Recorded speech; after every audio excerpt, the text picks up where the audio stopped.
Dans ma main ici. Non, non, on doit oublier ça d'abord.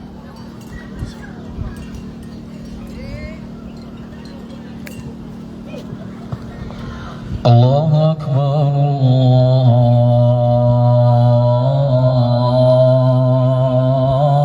الله أكبر. Allah, il est le plus grand. الله أكبر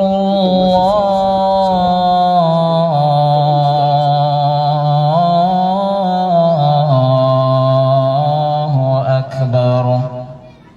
Dans le monde, il existe des grands, mais Allah, il est le plus grand. أشهد أن لا إله إلا الله. Nous attestons qu'il n'y a aucune divinité digne d'être adorée sauf Allah. أشهد أن لا إله إلا الله.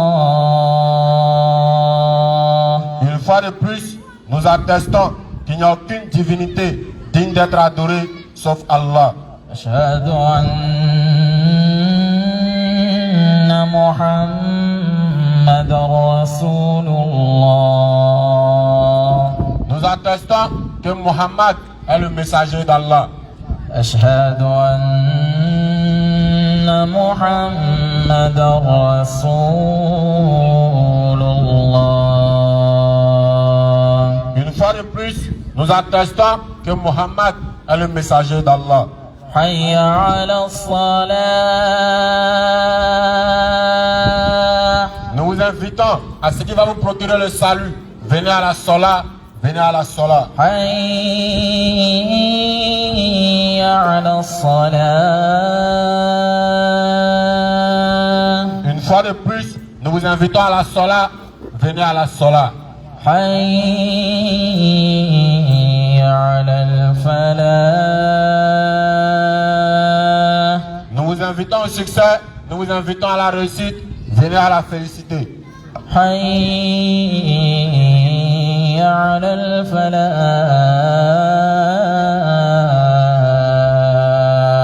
Une fois de plus, nous vous invitons à la réussite, venez à la félicité. الله أكبر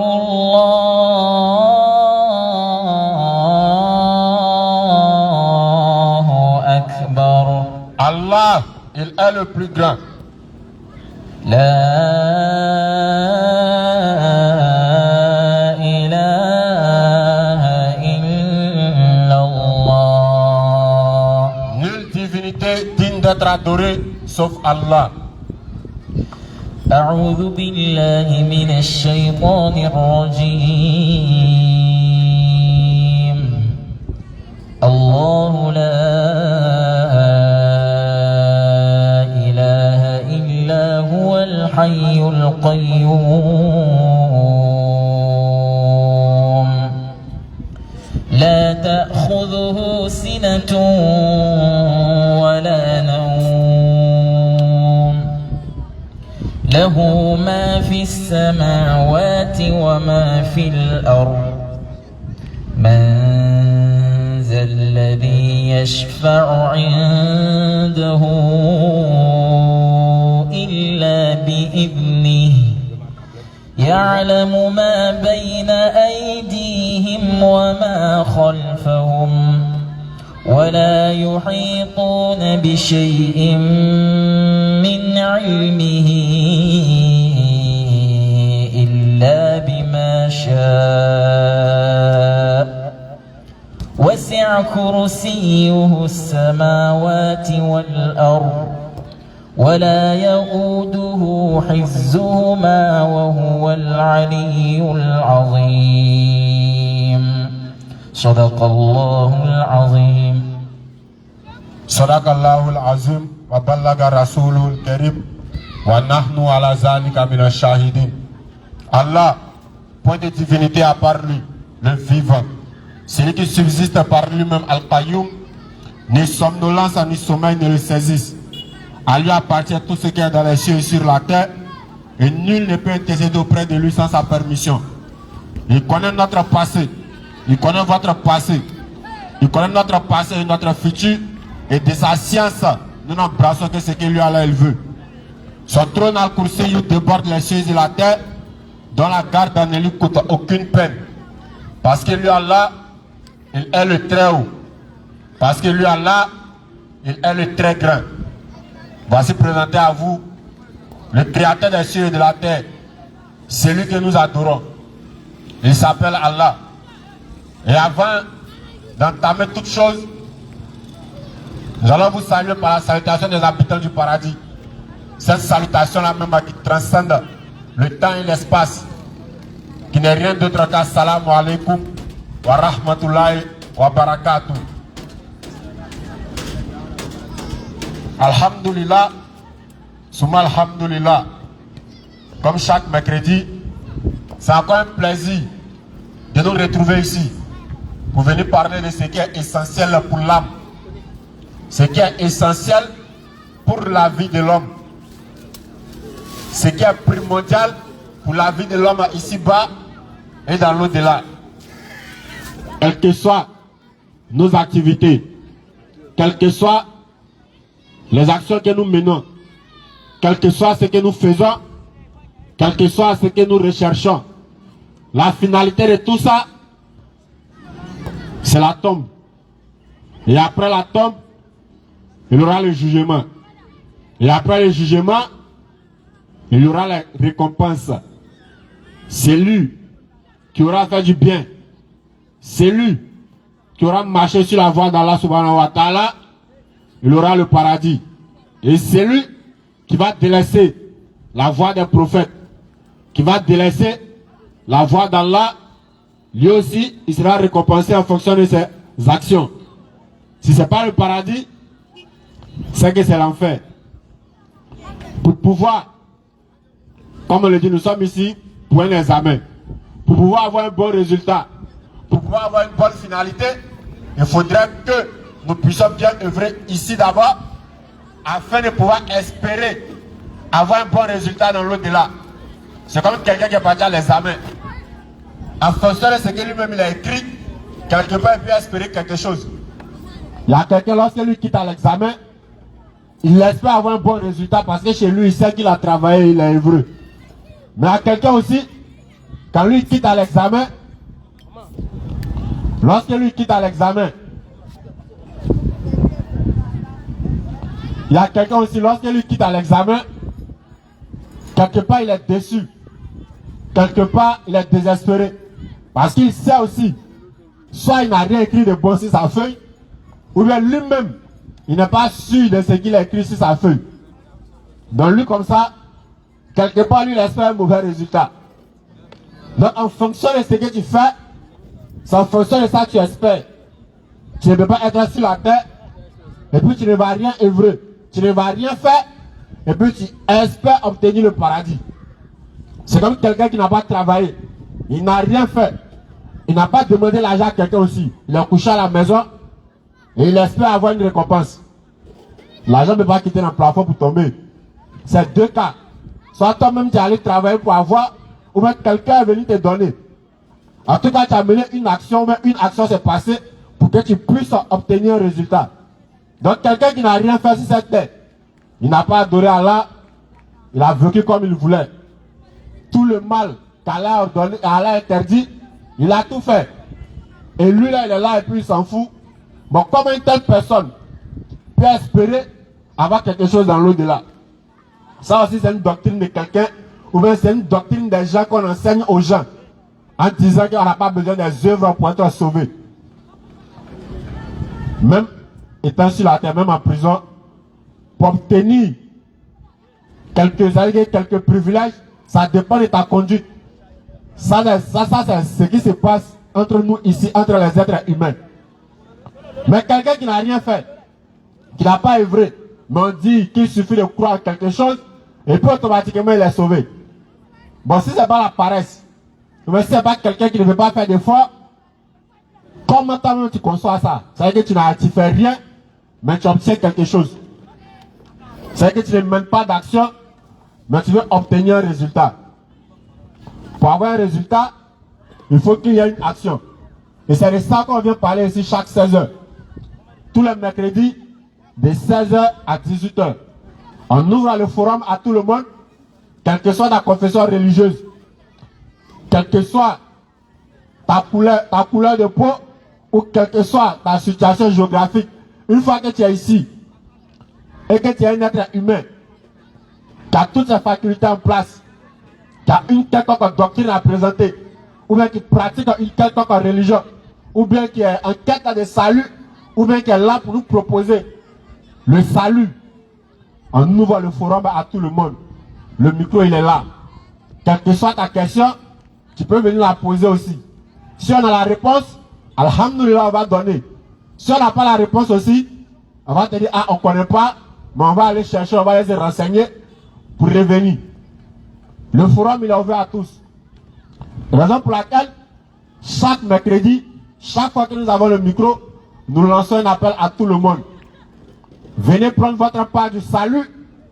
Venez prendre votre part de lumière. Parce que cette lumière que nous venons vous présenter, Allah nous l'a confiée. Allah nous a donné la garde de la bonne marche de ce monde.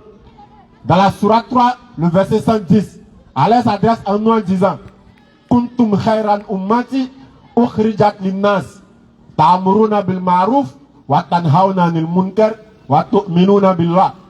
Allah dit que nous les musulmans, il a fait de nous la meilleure des communautés, que lui il a fait surgir pour les hommes. Pourquoi? Parce que notre mission consiste à appeler les gens à ce qui est convenable. En un mot, à appeler les gens vers le bien et appeler les gens aussi à délaisser le mal. Il nous a donné un livre, une lumière qu'on appelle le Coran. Cette lumière qu'il a donnée à son prophète Muhammad sallallahu alayhi wa sallam, afin de venir tirer l'humanité des ténèbres vers la lumière. Le prophète qu'il a envoyé comme miséricorde à toute l'humanité. Et cette lumière-là, ce n'est pas seulement pour les Djoula, ce n'est pas seulement pour les Arabes, ce n'est pas seulement pour les Baoulés, mais c'est pour la totalité des êtres humains. Raison pour laquelle nous vous appelons à venir prendre votre part de cette lumière-là. Surat 5, le verset 15. Non. Ô gens du livre, Allah vous appelle. ô gens du livre, Tous ceux qui disent à détenir un livre venant d'Allah, Allah vous appelle, il vous interpelle en ces mots. notre messager Muhammad vous Allah est dit que certes venu. notre messager, le prophète Muhammad alayhi salatu wa salam, vous est certes venu Vous exposant beaucoup de ce que vous cachez du livre. afin de venir vous exposer beaucoup de choses que les gens nous ont cachées. Afin de venir vous exposer beaucoup de choses que les gens vous ont cachées. Que les gens nous ont cachées. Afin de venir vous exposer ce que vous cachez du livre. Non. Et passant sur bien d'autres choses. Non. Une lumière Il dit que le prophète alayhi salatu wa salam est venu avec une lumière. et un livre explicite vous sont certes venus d'Allah. Avec un livre qui détaille, qui traite les affaires de ce monde, qui traite les affaires de tout le monde. Raison pour laquelle nous vous invitons à venir prendre votre part de cette lumière-là, qui est Al-Qur'anul Karim. Raison pour laquelle nous vous invitons à venir prendre votre part de salut dans cette religion qu'on appelle Al-Islam. Dans cette religion dont Allah il n'a omis de rien mentionner. C'est-à-dire que tout ce qui est utile à l'homme ici-bas et dans l'au-delà pour sa religion et pour ses affaires, Allah a donné la réponse à toutes ces choses dans le Coran. Surat 14, verset 1er. Non. Alif, Lam, Ra. Voici un livre que nous avons fait descendre sur toi, afin que par la permission de leur Seigneur, tu fasses sortir les gens, et tu fasses sortir les gens des ténèbres vers la lumière. Nous vous invitons vers ce livre dont Allah il a donné à son prophète alayhi salatu wa salam, afin de venir tirer les gens des ténèbres de l'idolâtrie, des ténèbres du mensonge, des ténèbres de la paresse, des ténèbres de l'illusion, vers la religion droite, vers la vérité, vers la lumière, qui n'est rien d'autre que l'islam. Il a envoyé son prophète alayhi salatu wa salam avec une religion universelle, avec un message universel adressé à l'univers. Ce Coran contient la parole de tous les prophètes et tous les messagers qu'Allah a envoyés. Ce Coran contient la vérité prêchée par tous les prophètes et tous les messagers. Ce Coran-là contient le résumé et l'accomplissement de l'envoi de tous les prophètes et messagers. Le frère va positionner la sourate 3, le verset 84, où Allah nous dit ceci: parlant de tous ces prophètes, parlant de tous ces messagers, qu'est-ce qu'Allah nous dit? Sourate 3, le verset 84. Nam. Dit, Allah est à son prophète alayhi salatu wa salam, et en même temps à nous musulmans qui disons suivre le prophète alayhi salatu wa salam.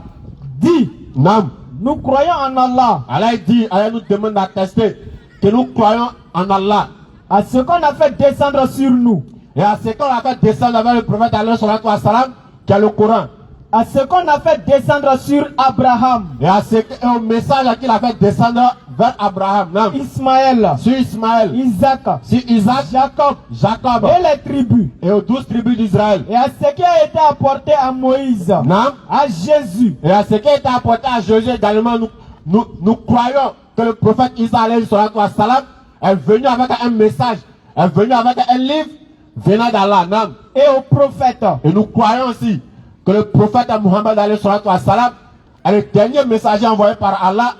Et nous croyons aussi au livre avec lequel il est venu vers nous, qui n'est rien d'autre que le Coran. Nam. Nous ne faisons aucune différence entre eux. Nous les musulmans, nous ne faisons aucune distinction entre les prophètes véritablement envoyés par Allah. Il faut qu'on précise ça. Nous ne faisons aucune distinction entre les prophètes véritablement envoyés par le véritable Dieu, créateur des cieux et de la terre, qui n'est rien d'autre que Allah. Ce qui n'a rien à voir avec les faux prophètes autoproclamés qui disent qu'ils viennent de la part de Dieu. En l'occurrence, il y a un qui est éliminé, on l'appelle Kakou Philippe. Lui n'est plus dedans. Il est venu un matin et la première religion qu'il a attaquée, c'est l'islam. Comme Allah il sait faire les choses, lorsque les musulmans ont contre-attaqué, toujours avec les arguments et non par les muscles. Quand les musulmans ont commencé à contre-attaquer avec les arguments, le même qui a été le premier à venir attaquer l'islam avec des paroles mensongères, ce même prophète-là qui a écrit dans son livre qu'il interdit à ses disciples de faire débat avec les musulmans. Il interdit à ses disciples d'échanger avec les musulmans. Alors que c'est eux qui ont été les premiers, selon eux, à vouloir prouver que l'islam est une fausse religion. Mais comme Allah l'a dit, de leur bouche, ils veulent éteindre la lumière d'Allah. Alors que Allah, il va parachever sa religion en dépit de la version des mécréants, en dépit de la version des associateurs. Nous reconnaissons que les prophètes véritablement envoyés par Allah. Et Allah, il a cité ses prophètes. Moïse, Jésus, Abraham et bien d'autres. Mais nous étant musulmans, nous suivons un prophète. Et ce prophète, il s'appelle Muhammad alayhi salatu wa salam. Les gens disent beaucoup de choses de ce prophète-là. Les gens insultent à ce prophète. Les gens traitent à ce prophète de tout, sauf ce qui est vrai. De tout, sauf ce qui est bon. La question qu'on pose à ces personnes-là, est-ce que vous connaissez véritablement le prophète alayhi salatu wa salam? Surat 33, le verset 21. Nam. En effet, vous avez dans le messager d'Allah Nam. un excellent modèle à suivre. Pour commencer, Allah va parler de son prophète alayhi salatu wa salam. Il dit, vous avez dans le messager d'Allah un excellent modèle à suivre. Effectivement. Un excellent guide à suivre. C'est clair. Si tu veux bien vivre ici-bas et obtenir une bonne récompense dans l'au-delà, Allah dit que vous avez dans le messager d'Allah un excellent modèle à suivre. Effectivement. Mais pas pour tout le monde. Allah il a été précis dans son verset. Il dit le prophète alayhi salatu wa salam est un excellent modèle à suivre. Quiconque espère en Allah. Pas pour ceux qui le dénigrent.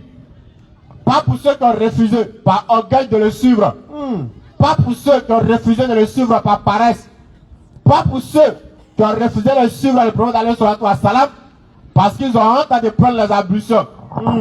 Pas pour ceux qui ont refusé de suivre le prophète alayhi salatu wa salam Parce qu'elles ont peur de fermer leur corps ou bien de couvrir leur corps.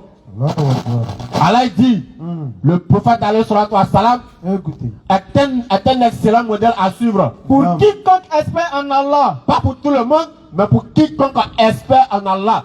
Et au jour dernier. Et pour quiconque est conscient que cette vie n'est pas éternelle. Et pour quiconque est conscient que quel que soit le temps qu'on va passer ici, nous sommes amenés à nous retourner vers Allah. C'est clair. Pour quiconque espère en Allah et au jour dernier. Et invoque Allah fréquemment. Et pour ceux qui sont les véritables adorateurs d'Allah. Et non pour ceux qui montrent un visage en disant qu'ils adorent Allah, alors qu'il a son petit fétiche à la maison. Allah dit que le prophète n'est pas un excellent modèle pour toi. Effectivement. Pour ceux qui adorent Allah fréquemment, en tout lieu et en toutes circonstances, ça veut dire quel que soit où lui il est, ses amis doivent savoir que lui là il est fier d'être un musulman. De par sa manière de marcher, par sa manière de parler, par sa manière de s'habiller, effectivement, même par sa manière de chercher de l'argent. Allahu Akbar. Son modèle à suivre, c'est le prophète alayhi salatu wa salam. C'est clair. Pour ceux qui invoquent Allah fréquemment, et non pour ceux qui sont complexés face aux autres. Il a honte que les autres sachent que lui est musulman. Quand le salut salam alaikum, il dit comment tu vas? Faut pas que ses amis vont savoir que lui est musulman. Pour celui-là même qui est complexé face à ses amis, lorsqu'il est en train de causer avec ses amis et que l'heure de la soirée arrive, par complaisance, il a honte de se lever pour dire à ses amis, il a l'air de prier, mais il va prier pour revenir. Allah dit non, non, non, il ne parle pas de cela. C'est clair. Allah dit que le prophète est un excellent modèle à suivre pour ceux qui croient véritablement en Allah. Non. Pour ceux qui suivent la sunna du prophète alayhi salatu wa salam. Et pour ceux qui savent que pour obtenir le paradis, il faut suivre le prophète alayhi salatu wa salam. Et non pour ceux qui pensent que l'islam est la religion des djoulas. Et non pour ceux qui pensent que l'islam est une religion de violence. Et non pour ceux qui pensent que l'islam est réservé seulement aux Arabes. Allah parle de son messager. Il dit qu'il envoie Muhammad en tant qu'une miséricorde pour l'univers. Allahu Akbar. Il envoie en tant que miséricorde pour l'univers. C'est-à-dire que toutes les créatures qui existent, visibles comme invisibles, on dit Muhammad alayhi salam est votre prophète. Allahu Akbar. Il est votre messager et puis il est votre guide. C'est clair. Donc, si tu es dans l'univers, si tu te sens être humain, et que tu es dans l'univers, quelle que soit ta position où tu te trouves, écoutez, quelle que soit ta couleur de peau, quel que soit ton ethnie, Allah dit que le prophète alayhi salatu wa salam est ton prophète et il est ton messager. Allahu Akbar. Muhammad alayhi salatu wa salam c'est qui? Il est tout, sauf ce que les ennemis de l'islam disent sur vous. Ça c'est clair. Il est tout, sauf ce que les ennemis de l'islam disent de lui. Les hommes présentaient le prophète comme ils veulent, afin de pouvoir faire fuir les gens de la religion du prophète alayhi salatu wa salam. Subhanallah. Raison pour laquelle, écoutez, personne ne s'est chargé de la défense du prophète alayhi salatu wa salam, mais c'est Allah lui-même qui a défendu son prophète alayhi salatu wa salam dans son Coran. Toutes les fausses accusations que les gens ont menées contre le prophète alayhi salatu wa salam, Allah a toujours fait descendre un verset afin de montrer à la face du monde que ce qu'ils sont en train de dire ne sont que des fausses accusations. Effectivement. Lorsque le prophète alayhi salatu wa salam est venu vers les Arabes, lorsqu'il est venu à la Mecque avec l'islam, lorsqu'il a présenté le Coran, lorsqu'ils ont lu le Coran, tellement eux-mêmes ça a dépassé leurs imaginations. Ils savent qu'un être humain conscient ne peut pas s'asseoir pour écrire tout ça là. Ils ont dit que non, lui il n'est pas normal, c'est un fou. Effectivement. Ils ont traité le prophète alayhi salatu wa salam de fou parce que le message qu'il a envoyé en âme et conscience, ils savent qu'un être humain qui a toutes ses facultés normales, un être humain normal ne peut pas s'asseoir pour écrire un tel livre pour venir présenter. Donc qu'est-ce qu'il faut faire? Soit ils vont le traiter de fou, soit ils vont dire soit ils vont dire qu'ils l'ont sorcelé, ou bien ils vont dire que c'est le démon qui l'inspire. Subhanallah. Donc lorsqu'ils ont traité le prophète alayhi salatu wa salam de fou, écoutez la réponse. Allah il va répondre à ces personnes-là pour dire que cet homme qui est venu vers vous, ce n'est pas n'importe qui. Vous ne le connaissez pas, mais c'est moi qui le connais, c'est moi qui l'ai envoyé.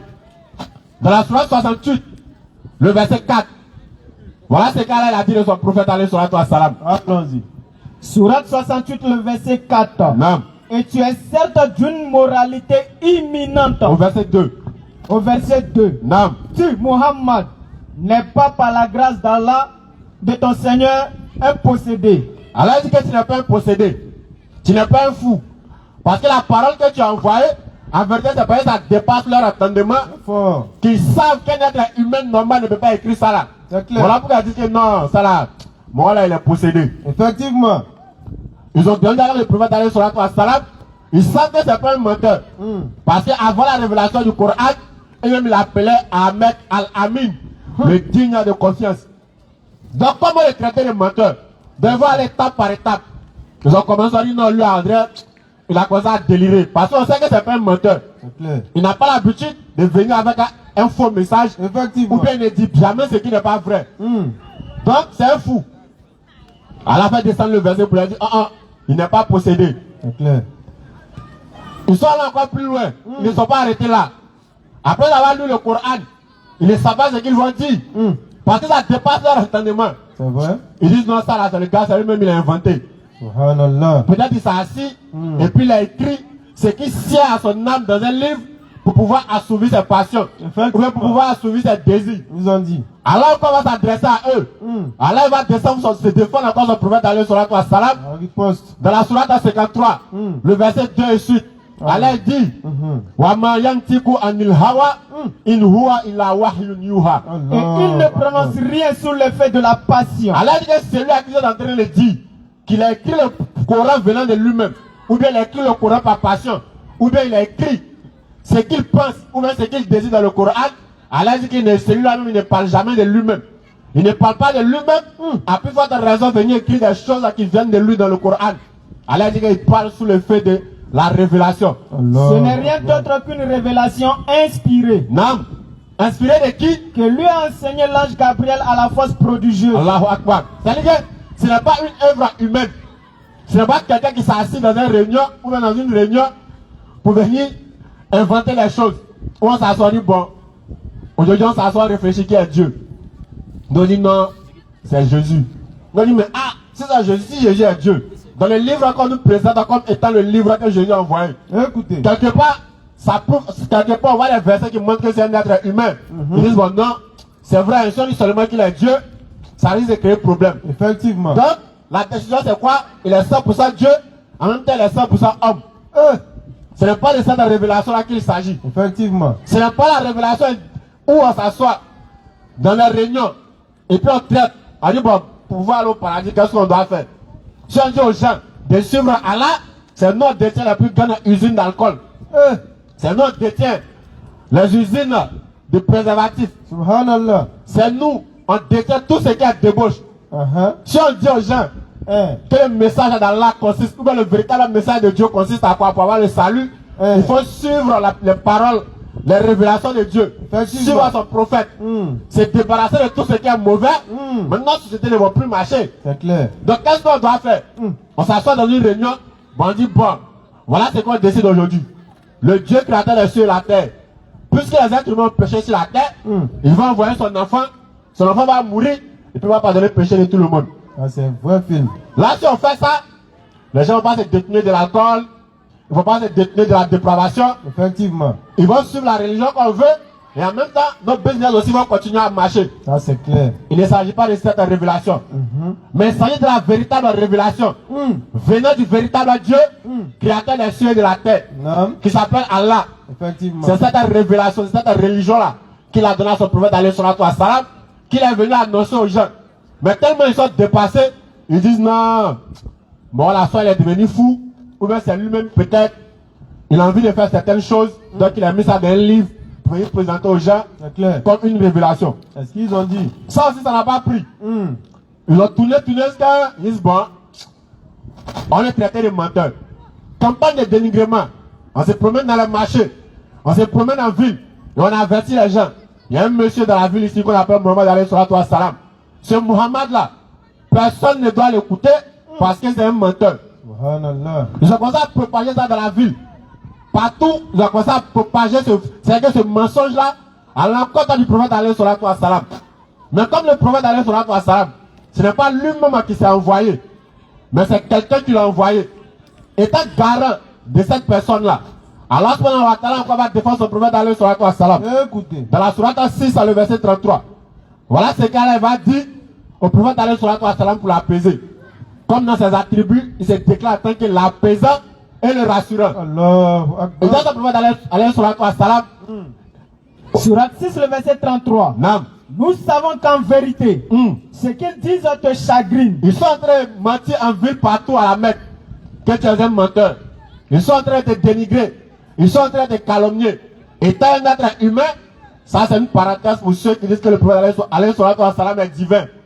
Il n'est pas divin, c'est un être humain. Les gens de film Mougli là. De la même manière qu'aucun être humain ne peut être fier qu'on le dénigre. Aucun être humain normal ne peut être fier qu'on mente sur lui. C'est de cette même manière, le prophète alayhi salatu wa salam, il a été touché lorsqu'ils ont mené cette campagne de dénigrement contre lui. En train de raconter les histoires bizarres sur le prophète. Allah démontre par ce verset-là que c'était un être humain comme toi et moi. Claire. La seule différence c'est quoi? Yuha ilayhi. C'est tout. Il recevait une révélation. Voilà la seule différence entre nous et lui. C'était un prophète et puis il recevait une révélation. Avec tout ce qui va avec la prophétie. Allah dit que nous savons que ce qu'il dit sur toi, c'est que ça t'afflige. Continue. Oh, Non. vraiment, ils ne croient pas que tu es menteur. Allah dit en vérité, c'est que ces mensonges qui sont en train de proférer contre toi, en vérité, au fond de ils savent que tu n'es pas un menteur. Mais, Parce qu'avant la révélation du Coran, eux tous, les d'affaires tester à la Mecque ici que tu es un véridique. Effectivement. Tu t'es arrêté sur une montagne et tu as posé la question. Si je vous dis qu'il y a des ennemis derrière cette montagne, prêts à nous attaquer, est-ce que vous allez me croire? Et tous ont répondu, on va te croire parce qu'on t'a jamais connu comme un menteur. Allahu Donc Akbar. là, dit au fond d'eux, ils savent que tu n'es pas un menteur. mais, Mais le problème c'est quoi? Non. ce sont les versets, le Coran d'Allah, Non. que les injustes rénient. La vérité que tu as envoyée, le message que tu as envoyé, c'est ça qui dérange les koufars. Allah. C'est ça qui dérange les ennemis de l'islam. Voilà pourquoi ils sont en train de se promener pour te dénigrer. Sinon, tu n'es pas fou, tu n'es pas possédé. Eux-mêmes, ils savent que tu n'es pas un menteur.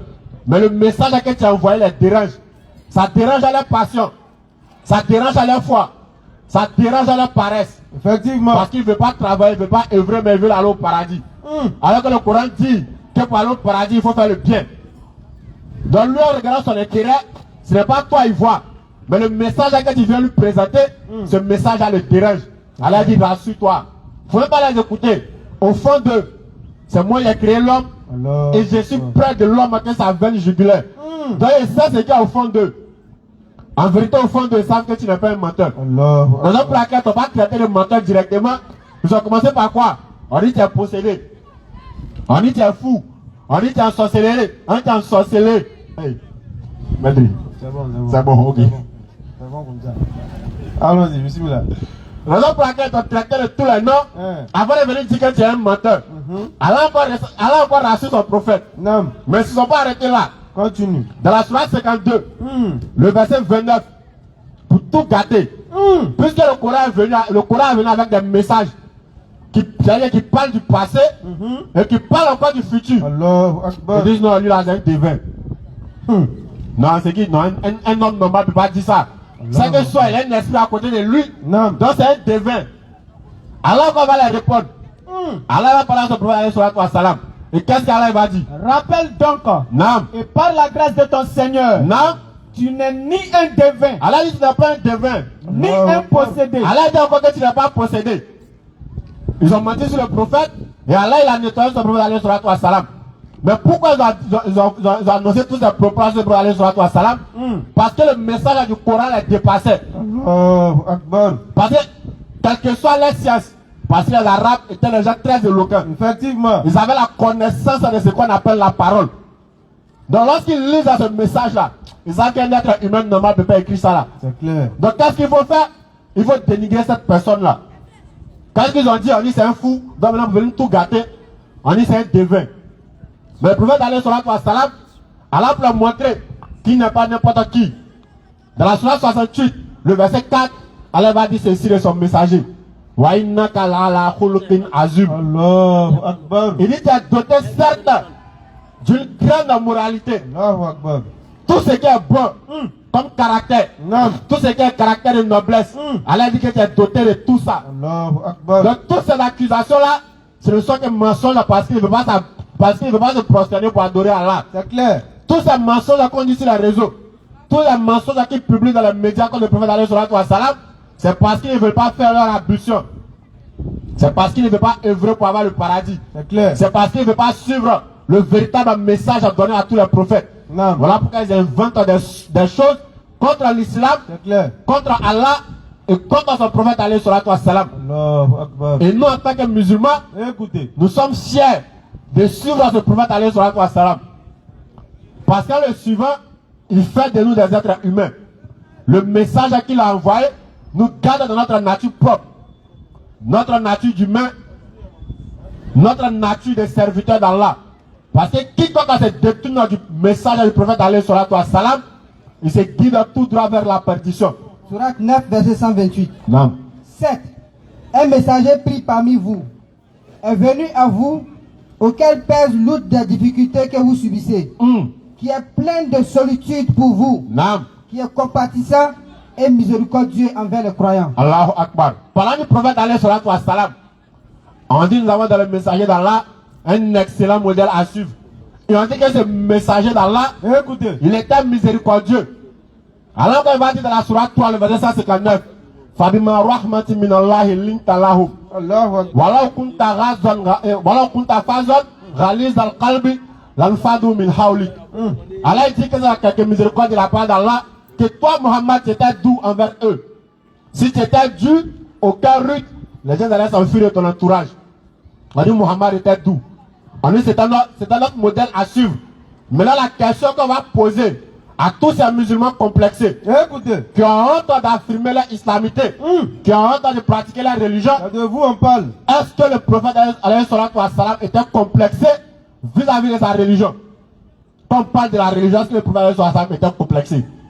Est-ce que le prophète a pratiqué un culte, ou bien a pratiqué des choses, ou bien il allait s'inviter à des fêtes, à des païens, en disant qu'on est dans la cohabitation pacifique?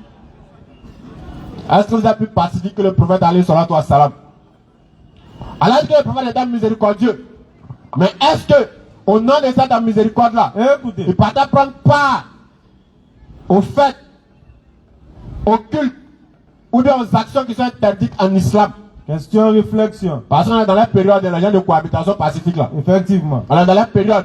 Non, au nom de l'amour du prochain, au nom de la cohabitation pacifique, Subhanallah. tu as envie de mettre Djoufa. Faut aller mettre ton Djoufa. Tranquillement quoi. Tu as envie de boire l'alcool.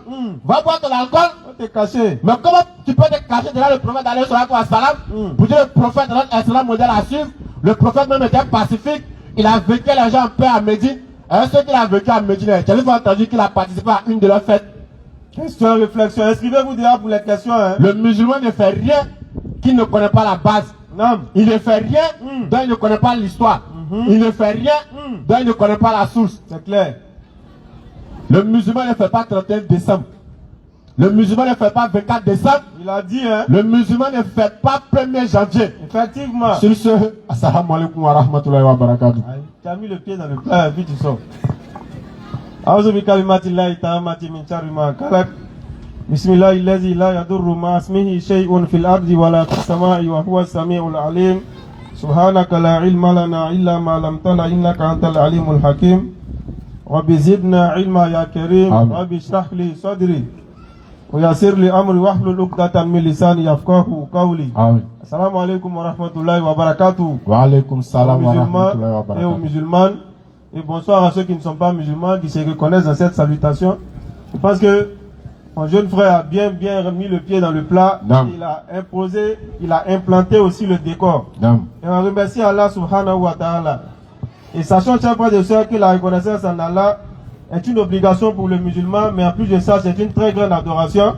Et en plus d'être une adoration, c'est encore une cause de multiplication des grâces d'Allah dans notre vie. Naam. Regardez comment l'islam est doux. Allahu akbar. Allah te fait des bienfaits. Tu es reconnaissant pour les bienfaits qu'Allah te fait. Allah te dit qu'il multiplie encore ces bienfaits-là. Allahu akbar. Et le fait d'être reconnaissant vis-à-vis d'Allah, Naam. c'est aussi une adoration. Naam. C'est pourquoi il dira dans la sourate 14 au verset 7, comme on a l'habitude de le répéter, La in chakartum la azidannakum. Naam. Et si vous êtes reconnaissant vis-à-vis des grâces que moi, votre Seigneur, je vous ai fait, sachez que je multiplierai davantage ces grâces-là. Allahu Akbar. Mais par contre, voilà, in kafartum, inna adabi la shadid. Mais si vous êtes, n'est-ce pas, ingrat vis-à-vis des grâces de votre Seigneur, et sachez qu'Allah, il est dur un châtiment. Naam. Et chers frères et sœurs, pour être reconnaissant pour ces grâces qu'Allah nous a faites, il est important pour nous de les mentionner à chaque fois. Naam. Le fait d'être créé, être humain déjà, c'est une très très grande grâce pour nous. Pour ceux qui négligent cette grâce-là, le fait d'être un être humain, sachez qu'Allah, il a plusieurs créatures. Naam. Et Allah, il pourrait nous mettre dans certaines autres créatures, comme les animaux, les bestiaux et même les végétaux. Allah pourrait nous mettre là-bas. Mais il a fait de nous des êtres humains, ceux-là même qui sont des descendants d'Adam. Et celui-là même, Adam, qu'Allah il a dit, Bani Adam. Nous avons cette honoré, nous lui avons donné le harama à lui et ainsi qu'à sa descendance. Celui-là même dont Allah il a demandé à qui peuplait les cieux de se prosterner devant lui, un signe de respect et un signe d'adoration pour Allah. Nous sommes descendants de cet être-là, chers frères et sœurs. Et en plus de cela, Allah nous a fait une autre grâce. Parce que si vous m'entendez aujourd'hui, si vous entendez les paroles que je suis en train de dire, c'est qu'Allah vous a donné l'oreille, lui. Si vous me voyez, c'est qu'Allah vous a permis de voir. Et si vous arrivez à distinguer ce que je dis, c'est qu'Allah vous a donné ce qu'il a appelé Al-Afaïda. Ce qu'il a appelé le discernement, la raison, l'intelligence ou encore le cœur dans d'autres traductions. C'est ce qui te permet de discerner et de transformer les propos que tu entends, de sorte à ce qu'ils puissent agir sur ton cœur, ainsi que sur tes membres, ainsi que sur tes actions. Donc soyons reconnaissants, chers frères et sœurs, vis-à-vis d'Allah, car la reconnaissance est une vertu de croyant. Être reconnaissant te permet d'augmenter les grâces de ton Seigneur dans ta vie. Et ceux dont Allah il a parlé qui sont reconnaissants dans le Coran, vont me caler la sourate 17 au verset 3, la sourate 16 au verset 120 121, ainsi que la sourate 34, sourate Saba, verset 13. Vous allez voir ceux dont Allah il a parlé de leur reconnaissance et ceux dont Allah il a commandé à eux et à leur famille d'être reconnaissants vis-à-vis de ces grâces. Et nous allons essayer tant soit peu de nous comparer à ces illustres personnages-là. Pour voir qui sommes-nous pour ne pas être reconnaissants alors que ces personnes-là étaient dans des périodes très très difficiles. Des périodes où la religion n'était pas connue comme aujourd'hui la religion est connue. Des périodes où placer une natte pour prier ou pour faire la sola, ou adorer un seul Dieu était quelque chose d'inconnu. Aujourd'hui, adorer un seul Dieu est connu de tous. À savoir ce qu'on appelait le tawhid. La parole aujourd'hui qui est en train de frissonner les gens sur Internet. On dit quand tu dis tawhid, ça veut dire que tu es, n'est-ce pas, tu es figé ou bien tu appartiens à un groupe précis. Parce que ces personnes-là sont, n'est-ce pas, dans ce qu'on appelle le shirk caché. Le culte de la personnalité. Ils font le culte des gens. Ils sont dans notre communauté. Ils ont pris quelqu'un, ils l'ont mis en avant. Ils ont fait de lui quelqu'un qui est supérieur au messager, alayhi salatu wa salam. Quand on dit nom du messager, tu vois qu'ils sont calmes. Mais quand on dit nom de d'autres personnes, tu vois qu'ils sont fougueux. Ils ont mis ces personnes-là à la place des messagers, alayhi salatu wa salam. Et ça, c'est grave. Ça, c'est un manque de reconnaissance vis-à-vis d'Allah, et vis-à-vis de cette lumière qui est Muhammad, alayhi salatu wa salam. Allah dit, inna arsalnaka shahidan. ومبشرا ونذيرا وداعيا الى الله باذنه وسراجا منيرا. Regardez comment Allah il parle du messager alayhi salatu wa salam. Toi tu es un témoin, tu es un annonciateur et tu es en même temps un avertisseur. Allah il a fait de toi une lumière pour les gens, que tu les appelles par la grâce d'Allah. Sans compter Muhammad arsalnaka illa rahmatan lil alamin. Toi Muhammad tu es une miséricorde pour l'univers. Il a répété ça tout à l'heure. Mais tu verras quelqu'un dire le nom de Muhammad alayhi salatu wa salam, il n'y a pas d'émotion. Mais quand on dit le nom de ceux qu'ils ont suivis, qu'ils ont mis à la place des messagers, il y a une vive émotion. Et ça, c'est aujourd'hui ce qui est courant sur Internet surtout. Et ça, c'est un manque de reconnaissance, chers frères et sœurs. Soyons reconnaissants à Allah. Et nous avons envoyé son messager aussi. Allons-y. Sourate 17, le verset 3. Ils entendent la sunna. Sourate 17, le verset 3. Ils ont fait de la sunna un groupe. Alors que quiconque ne pratique pas la sunna ne peut pas prétendre être musulman. Jamais. Pratiquer la sunna, c'est sur Muhammad alayhi salatu wa salam. Allah il a dit dans la sourate 3 au verset 31. Si vous aimez Allah, in kuntum tuhibbuna Allah fattabi'uni. Si vous aimez Allah, suivez le messager alayhi salatu wa salam. Suivre la sunna, c'est suivre Muhammad alayhi salatu wa salam. Pas le fait de taper sa poitrine partout pour dire je suis sunni. C'est pas ça, suivre la sunna. Pas le fait de se mettre dans un groupe qui tombe dans ça, chers frères et sœurs. Et ça, c'est l'appellation, c'est le message que nous donnons depuis des années. Qui tombe dans le sectarisme. Naam. Parce que quiconque se met dans ce combat de sectarisme, en réalité, il ferme la porte au rappel à un certain groupe de personnes. Ça c'est Parce clair. que quand tu t'affiches en tant qu'une personne qui est dans un groupe précis, Naam. dès que tu dis, n'est-ce pas, que tu fais le rappel, les gens de l'autre groupe se disent non, ça c'est les gens de tel groupe là. C'est quoi ils sont? Ils sont plus à écouter ton rappel. Naam. Donc il faut quitter le sectarisme. On va aller avec la reconnaissance. Surat 17, le verset 3. Rapidement. Oh vous, Ça c'est nous, alayhi salam. Allez-y. oh vous, Oh vous. les descendants de ceux que nous avons transportés dans l'arche En avec réalité, nous. chers frères et sœurs, nous sommes tous des descendants de ceux que Allah il a transportés dans l'arche avec nous, alayhi salam. Lorsque l'idolâtrie avait, n'est-ce pas, pris le terrain, lorsque l'idolâtrie battait son plein, et que Shaitan avait fait croire aux gens que l'imagerie des saints allait quelque chose qui allait nous rappeler, n'est-ce pas, les bonnes actions, à la place du zikr, du rappel d'Allah. Non. Voilà comment le cirque est rentré, chers frères et sœurs. Imager les saints. Hey. Mettez des images. Il y a un qui a mis ça sous. Il y a un qui cherche par là. Il y a même en lecture coranique qui vient mettre l'image de son chèque ou en bas. Hey. Il t'a fait quoi? Quand on Provocation. parle, on dit on parle. Naam. Donc vraiment, c'est ce qui m'a inspiré un peu ce rappel là. C'est tout à l'heure. Il dit vraiment, les gens cherchent par là. Donc l'imagerie, chers frères et sœurs, c'est quel Shaitan a inspiré aux gens, au peuple de nous, alayhi salam. Voir l'image d'un saint n'est pas ce qui va te rappeler Allah. Lorsqu'Allah il parle à Moussa alayhi salam, dans la sourate 3, sourate 20, verset 14, il dit Innani ana Allahu, la ilaha illa ana, fa'abuduni, wa akimi salata li zikri. Voilà ce qui te permet de te rappeler d'Allah. La salat, Hey.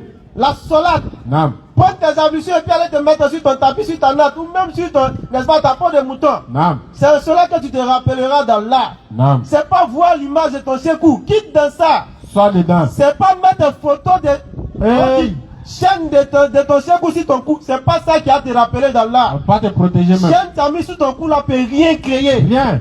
Ça peut pas être une baraka pour toi. On te dit ça en quelle langue? Hey. Tu es dans le mot shirkiya. Claire. Tu es dans le shirk sans le savoir. Hey. On leur dit, on leur fait le rappel, mais c'est comme rien. Mettre des photos de chèques sur voile.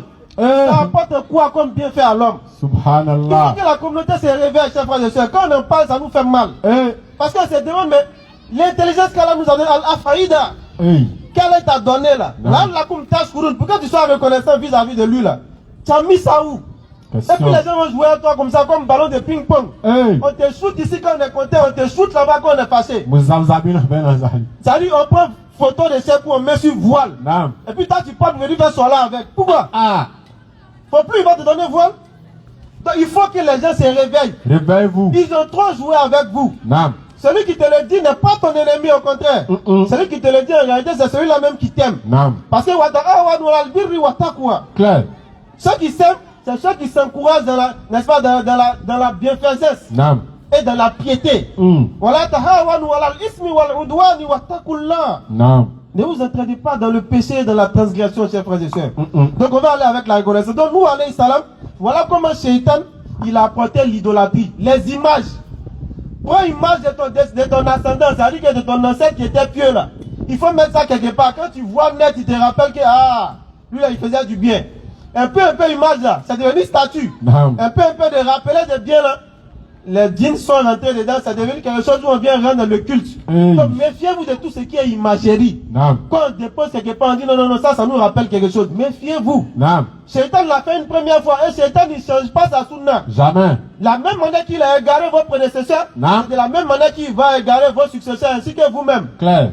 Et il est en train de reprendre les mêmes choses. Naam. Tu prends photo de ton chef ou tu te mets devant, tu prends photo. Mais il y a quel baraka dedans? Et toi, tu viens coller ça en bas de ma photo. Provocation. Moi, ma vidéo de lecture coranique. Là, tu viens mettre ça en bas. Ça, c'est pas provocation clair. Alors que moi, je me parlais avant. Ah. Bon, alors ça. Naam. Donc, tu viens, tu mets ça là. Tu cherches quoi? Et si tu lui demandes, il va dire non, il y a la baraka dans la photo. Ça, c'est pas cirque. C'est pas cirque, c'est quoi? Vrai shirk. Quelle baraka dans la photo? Papier. Qui a mis dedans? Si l'on verser les yeux. Baraka de qui? Baraka d'Allah ou baraka de Shaitan? Question, réflexion. Il faut qu'on se réveille, il faut qu'on réfléchisse. Naam. Et je cite encore le verset Wallahu akhrajakum min butuni ummahatikum la ta'lamuna shay'a. Ça c'est l'un des versets que j'aime beaucoup dans le Coran. Naam. Quand Allah il vous a fait sortir du ventre de vos mères là, vous ne connaissiez rien. Naam. Wa ja'ala lakum sam'a wal absara wal af'ida. Vous en donnez ces trois choses essentielles à l'être humain. Naam. Le fait de voir La vue te permet de distinguer les choses. Naam. Le fait d'entendre et le fait de pouvoir transformer ce que tu vois, ce que tu entends, de sorte à ce que ça puisse agir sur ton cœur ainsi que sur tes membres. Naam. Tu as ces trois éléments, Allah t'a donné une très grande grâce. Allahu Akbar. L'homme ne doit pas pouvoir te garder. Le Coran, il est là. Inna nahnu nazzalna zikra wa inna lahu lahafizun. Naam. C'est pour nous, Allah il a envoyé ça, c'est pas pour quelqu'un d'autre. Allah il a envoyé, il a préservé pour que nous puissions, n'est-ce pas, en prendre de la graine à chaque fois. Naam. Pour que X ou Y ne viennent pas nous tromper. Mais on est là, on laisse le connaître, puis on se laisse tromper par les gens. La paresse. Le mouchir qui est en train de rentrer encore. Naam. Il y a longtemps même ça a commencé, c'est pas maintenant, mais on est dedans. Donc les descendants, n'est-ce pas, ceux qu'Allah il a transportés dans l'arche, pour les préserver, n'est-ce pas, de cet acte que Satan avait insufflé à ce peuple-là, de cet acte d'idolâtrie, il s'agit de nous tous ces saints, ici étant présents. Naam. Allons-y. Celui-ci était vraiment un serviteur fort reconnaissant. Effectivement, nous, alayhi salam, était un serviteur fort reconnaissant. Naam. Il a appelé son peuple matin comme le soir. Mais lorsqu'il les a appelés, il faisait la sourde oreille. Naam. Allah leur a montré le grand cataclysme, Hey. il y a eu le déluge qui a eu lieu. Naam. Et Allah il a sauvé ceux qui devaient sauver, ceux qui ont cru en lui et ceux qui ont écouté le rappel. Naam. Ceux qui ont écouté le prédicateur d'Allah. Naam. Ceux qui les appelaient vers les bonnes actions et non ceux qui venaient leur demander, n'est-ce pas, un quelconque bien matériel éphémère. Naam. On continue avec le second verset de la reconnaissance. Surat 16, verset 120. Rapidement.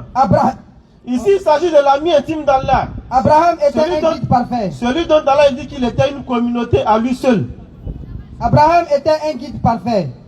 Il était soumis à Allah, voué exclusivement à lui et il n'était point du nombre des associateurs. On continue le verset. Il était reconnaissant pour ses bienfaits. Ibrahim alayhi salam, nous connaissons tous son histoire. La même chose comme nous alayhi salam, l'idolâtrie était dans son peuple. Et il était très adolescent. Et lorsque les savants nous situent l'âge d'Ibrahim alayhi salam, nous disent que la tranche d'âge était dans les 14, 15, 16 ans par là. Naam. Très adolescent, lorsque son peuple était en train d'adorer des idoles. Naam. Il aurait pu dire qu'il va suivre la tendance, comme nous aujourd'hui on refuse de réfléchir et de faire des efforts. Il aurait pu suivre ce que les gens font, la majorité comme on le dit. Mais Ibrahim alayhi salam, il a réfléchi, il a discerné. Et Allah, il aide ceux qui réfléchissent et ceux qui discernent. Il les guide, il ajoute guidance à leur guider. Voilà comment Ibrahim alayhi salam, il a confronté son peuple. Et Allah, il a fait de lui, n'est-ce pas, un guide pour l'univers.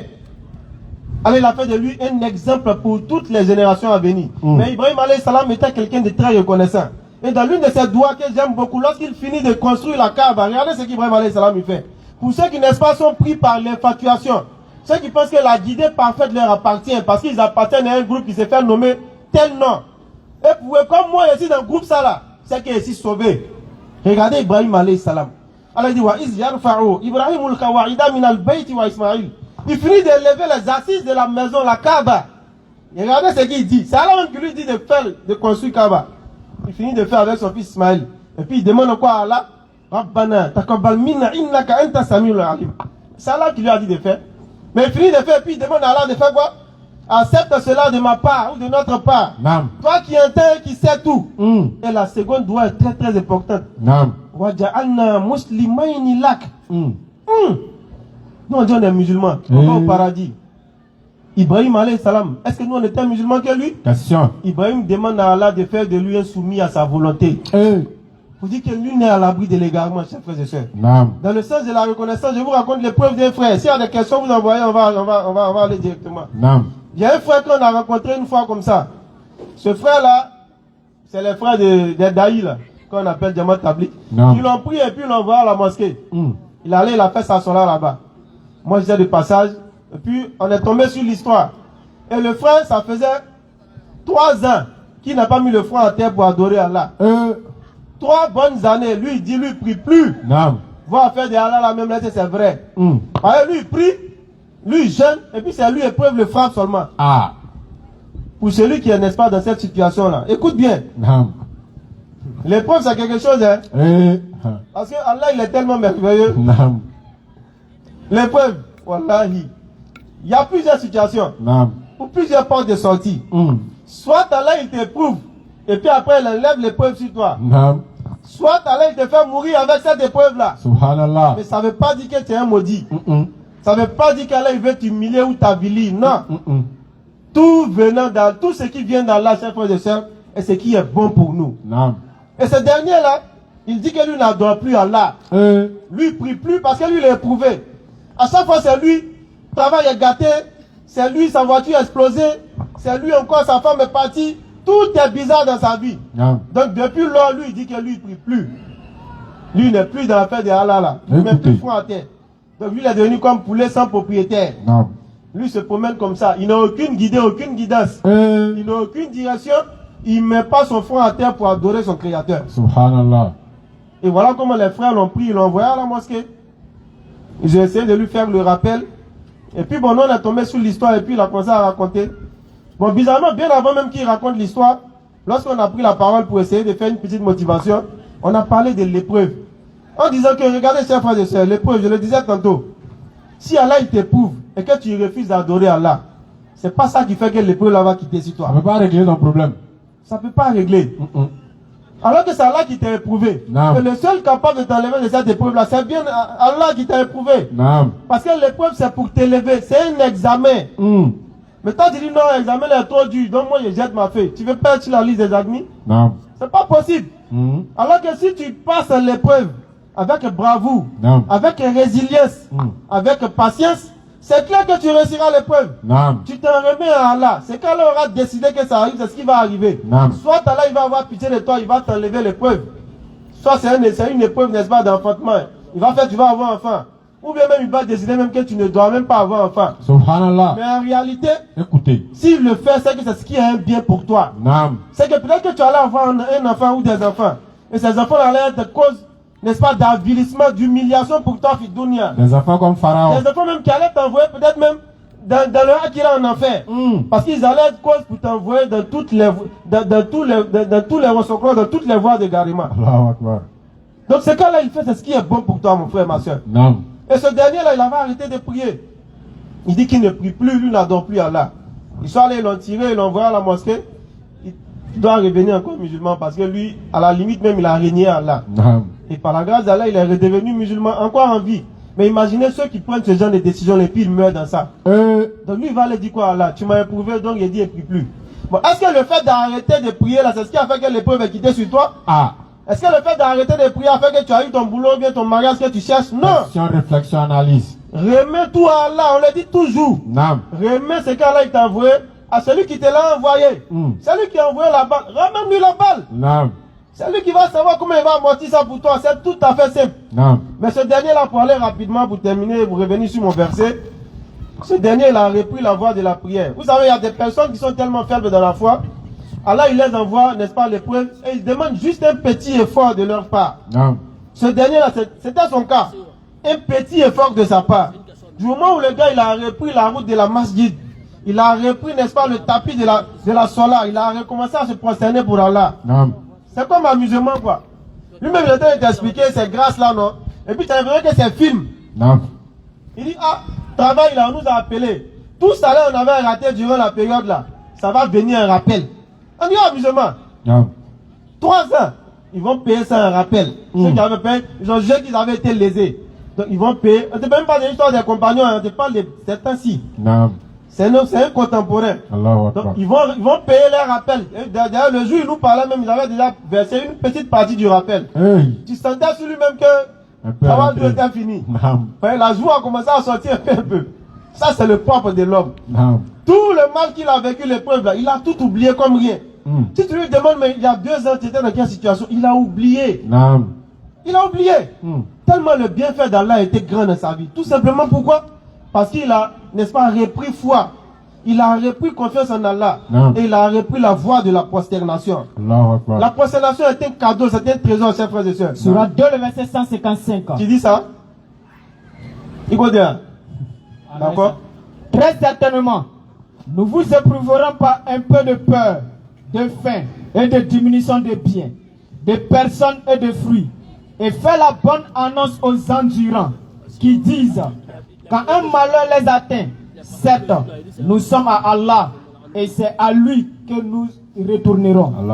Ceux-là reçoivent des bénédictions de leur Seigneur, ainsi que la miséricorde. Et ceux-là sont les bien guidés. L'attitude face à l'épreuve, soit 2 versets 155 et suite, lorsque l'épreuve te frappe, Voilà ce que tu dois faire. T'en remettre à Allah parce que c'est Allah qui t'a envoyé l'épreuve. Naam. Ramener l'épreuve à Allah avec la formule qui est connue. Inna lillahi wa inna ilayhi rajiun. Naam. Ça ne veut pas dire c'est que quelqu'un est décédé chez toi. Ben, Ah. généralement quand on entend Inna lillahi wa inna ilayhi rajiun, on dit Mais il est mort. donne le bana. Bon, si ma ba, Naam. personne n'est décédé. Hmm. C'est une formule. Allah il a dit Allazina iza asabatuhum musibatun. Naam. Lorsqu'un malheur t'atteint, un malheur quelconque, Naam. tout ce que tu peux considérer comme malheur lorsque ça t'atteint, la formule Inna lillahi wa inna ilayhi rajiun, ainsi que le comportement qui va avec cette formule-là, c'est là que tu dois appliquer. Non. C'est pas forcément en cas de décès. Donc désormais, enlevons ça dans notre jargon. Naam. C'est pas ce décès seulement. On peut le dire pour tout malheur. Naam. Allah il a dit à la fin, Ulaika alayhim salawatun min rabbihim wa rahma. Naam. Tu vas recevoir, n'est-ce pas, les bénédictions de ton Seigneur ainsi que sa miséricorde. Celui qui reçoit la bénédiction d'Allah, est-ce que lui peut être malheureux encore, Fitounia? Jamais. C'est pas possible. La miséricorde d'Allah suffit pour tout. Non. Ça suffit pas que ça signifie pas pardon que tu vas obtenir toutes les richesses de ce bas monde. Non. En réalité, la richesse n'est pas gage de réussite ou gage d'amour d'Allah. Parce que beaucoup de riches sont dans l'égarement et beaucoup de riches seront conduits en enfer par leur richesse. Naam. Parce que regardez bien la richesse. Chaque centime que tu as eu et chaque centime que tu auras dépensé, Non. tu seras interrogé sur tout cela. Ah. C'est pourquoi on dit souvent le jugement des riches dure plus que le jugement des pauvres ou d'autres personnes. Naam. Parce que lui, chaque centime qu'il a eu là, comment tu as eu ça? Attention, l'auto. Hey.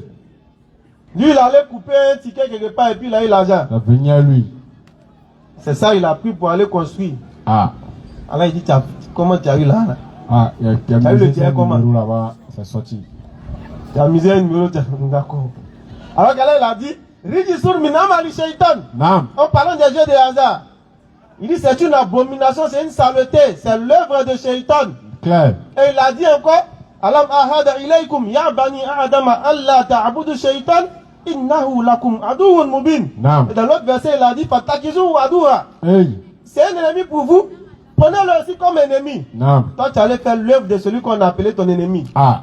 Chaque centime que tu as eu dans l'auto, Hey. c'est de toi que je parle. Naam. Faut pas me regarder, tu as ri. Imagine tu as eu Chaque centime que tu as eu dans ton loto là, Naam. tu serais interrogé sur ça. Imagine tu as eu 2 millions. Ah mon frère. 5 francs, 5 francs. Et toi qui as essayé de faire le blanchiment spirituel, Hey. il y a eu, il m'a donné 200 000 à la mosquée. Naam. C'est de toi que je parle. Ah. Inna Allah tayyibu la yakbalu illa tayyiba. Naam. Allah il est pur. Et il n'accepte que ce qui est pur. Ah. Et ça, on va être catégorique là-dessus. Prends ça la Parce tête que là. souvent on dit non, non, non, bon, comme tu savais pas, qui sait pas que le jeu de hasard n'est pas bon. Tout le monde sait que ça va bon. Non, Oussaz, il a joué mais il savait pas, hein. Comment? Bon, maintenant il sait, en ce moment, il a déjà amassé au moins combien de millions? Comment il sait pas? Tu ne peux pas te foutre d'Allah, frère, soeur. Toi qui allais te coucher en bas des garçons pour avoir l'argent, Hey. on a appelé ça busy. Subhanallah. Allah, il va t'interroger sur comment tu as eu ton argent. Hey. Ma frère, c'est de toi il parle, hein. Allahu Akbar. Et toi, faut pas me regarder, tu as ri. Hey. Toi qui allais sortir une femme des gens, Hey. pour avoir l'argent aussi, tu as dedans, garçon. Gigolo. On a appelé ça gigolo. Hey. Toi aussi, tu serais interrogé sur la provenance de tes biens. Subhanallah. Toi qui es en société, et puis tu es un grand détourneur de deniers. Voleur. Surtout de deniers publics. Naam. L'argent des gens, toi, tu as fini à prendre et puis mettre par derrière, par devant ta poche. 5 francs, 5 Tu francs. serais interrogé sur chaque centime que tu as obtenu. Naam. On ne parle même pas encore de comment tu as dépensé. Ah. Chaque centime que tu as obtenu, mon frère, ma soeur, tu serais. Quand on dit centime là même, allons-y, si chaque 1 franc même, Ah. tu serais interrogé sur comment tu as obtenu et comment tu as dépensé. Ah. Avec ça, est-ce que l'homme doit aller se mettre encore dans l'illicite? Je ne Subhanallah. parle même pas du broutage. Ça, lui, ici, c'est gâté. Le champagnat. Broutage, Hey. brouteur. Hey. Chaque centime que tu t'as assis sur le clavier pour obtenir, en te faisant passer pour femme, Hey. ou en te faisant passer pour garçon, Allahu faut Akbar. l'avoir en train de parler, voir des femmes dans le téléphone. Les bandits, ces gestes-là. Chaque centime que tu as obtenu, Naam. faut pas dire, c'est de toi que je parle, hein. Hey. Comment tu as eu? Alors il va t'interroger dessus. Allahu Akbar. Et tu as pris pour aller payer boisson, réserver salon là-bas, Hey. ou bien résidence. Hey. Comment tu as dépensé? Ça aussi, ça a sorti des Problème sur problème. Alors, ces frères et sœurs ne doivent pas jouer avec notre au-delà. Allah. En réalité, on le dit, on met un peu d'ironie dedans pour que ça puisse être attrayant pour les oreilles. Naam. Mais en réalité, c'est une mise en garde. c'est un appel, n'est-ce pas, à la prise de conscience. Naam. Parce que la mort n'attend plus. La mort, ce n'est plus une question de il était malade. Ce n'est plus une question de il était âgé. Naam. Maintenant, quand il décède, on ne demande plus il avait quoi. Parce que c'est inutile. Naam. Il n'avait rien, puis il est décédé. La mort, c'est des arguments qu'on prend, demander il avait quoi, il était où. Non. Tu avais quelque chose, tu n'avais pas quelque chose, tu vas mourir. Naam. Tu étais quelque part, tu n'étais pas quelque part, tu vas mourir. Clair. Mais la mort n'est pas une fatalité pour le musulman ou pour le croyant. Ça, il faut qu'on se le mette en tête. Naam. La mort, c'est Allah qui l'a dit. Ce n'est pas que nous sommes dans le fatalisme, non. On n'est pas en train de demander aux gens, n'est-ce pas, demander la mort, non. Le prophète il a dit de demander longue vie à Allah. Nous demandons longue vie à Allah. Naam. Mais on dit en même temps que celui qui suit le tawhid, celui qui suit Allah, la mort n'est pas une fatalité pour lui. Naam. Parce qu'il a les il a dit, ceux qui ont dit notre Seigneur est Allah, avec tout ce qui va avec. Il n'a pas dit mon Seigneur est Allah et puis il est dans autre chose. Où il a son grand dollar derrière, où il a son fétiche à la maison, où il a son chef devant qui il va se prosterner. Il n'a pas dit ça. Il a dit, il est resté constant sur cette parole-là. Allah dit de ceux-là,